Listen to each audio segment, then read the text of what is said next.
যদি কেউ কোনো মানুষের সাথে হেঁটে যেয়ে তার প্রয়োজন মিটিয়ে দেয়, কিভাবে?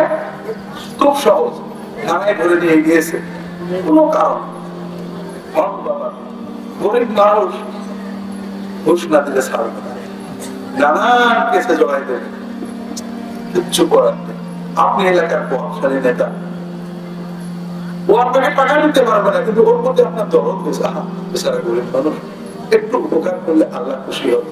আপনি থানায় গিয়ে বলে ছাড়িয়ে দিলেন, হাসপাতালে চিকিৎসা করাবে, ডাক্তার বলে ক্লিনিকে যাও, আপনি একটু যে চিকিৎসার ব্যবস্থা করে দিলেন, ওষুধ পাচ্ছে না, কাউকে বলে ওষুধের ব্যবস্থা করে দিলেন, লেখাপড়া করতে পারছিল না, ব্যবস্থা করে দিলেন।